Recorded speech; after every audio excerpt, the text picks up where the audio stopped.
So hello guys, welcome back to my channel knowledge of disease. और आज मैं आई हूँ एक टॉपिक के साथ जिसका नाम है बेड वेटिंग, मतलब कि बिस्तर गीला हो जाना। तो आज हम बात करेंगे कि लोगों से ऐसा क्यों होता है कि उनका बेड गीला हो जाता है। ठीक, तो ये अक्सर छोटे बच्चों में देखा जाता है, या फिर ये कह सकते हो कि 6 महीने या 6 साल के बच्चे जो होते हैं वो अक्सर बिस्तर गीला कर देते हैं। तो आज हम इसके बारे में डिस्कस करने वाले हैं। तो चलिए बिना वक्त गए स्टार्ट करते हैं कि आखिर ये बेड वेटिंग होता क्या है, मतलब बिस्तर पे जो गीला कर देते हैं या बिस्तर पे पेशाब कर देते हैं, उसके बारे में हम बात करते हैं। जो सोते वक्त जो पर्सन या फिर जो भी बच्चा है वो अगर अनैच्छिक रूप से अगर पेशाब करता है तो उसको हम लोग कहते हैं बेड वेटिंग, मतलब बिस्तर पे मतलब पेशाब कर देना। और इसको मेडिकल भाषा में कहा जाता है रात्रिकालीन निरंकुश शयन मूत्र। ठीक, ये कहा जाता है मेडिकल भाषा में, मतलब कि अपने आप ही, ठीक, बिना किसी अर्ज के, या फिर ये कह सकते हैं कि अपने आप बिस्तर पे जो वॉशरूम हो जाती है उसको हम लोग कहते हैं बेड। अब हम बात करते हैं कि बेड वेटिंग के दो प्रकार होते हैं, मतलब बिस्तर जो गीला होता है उसका दो प्रकार होता है। एक होता है माध्यमिक और एक होता है प्राथमिक।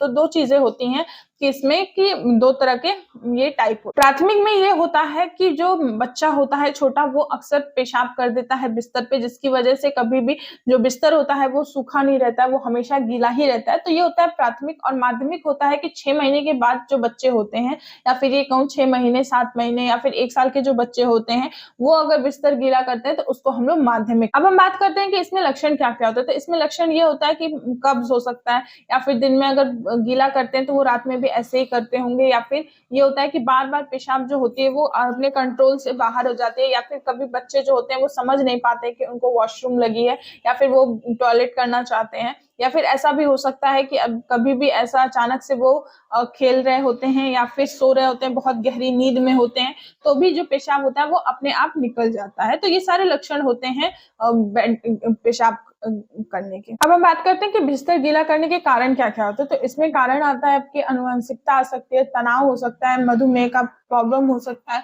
या फिर जो आपका ब्लैडर है वो भर जाता है लेकिन आपको पता नहीं चलता है, या फिर ऐसा है कि ब्लैडर में कोई प्रॉब्लम है, या फिर जो आपका मूत्राशय है वो छोटा है, या फिर उसमें कोई प्रॉब्लम है, या फिर ऐसा भी होता है कि कभी कभी आपको लगी हुई है पेशाब लेकिन आपको पता नहीं चलता है। तो ये सारे कारण होते हैं बिस्तर गीला करने के। अब हम बात करते हैं कि इससे बचाव क्या क्या है। तो इसके बचाव ये है कि आप पहले सोने से पहले वॉशरूम करके सुलाएं बच्चे को, या फिर करवा के सुला सकते हैं उसको, या फिर ये बोल सकते हैं कि आप सोने से पहले आप वॉशरूम कर लो, जिसकी वजह से वो रात में पेशाब नहीं करेगा बिस्तर पे। या फिर आपको अगर कब्ज का प्रॉब्लम है तो आप उसका ट्रीटमेंट करवाइए। या फिर तीसरा ये है कि आप अगर इनसे बचना चाहते हैं तो नॉर्मली ये होता है कि अगर बच्चा थोड़ा सा भी इधर उधर कर रहा है तो आप उसको बेड से नीचे उतार के उसको पेशाब करवा दे।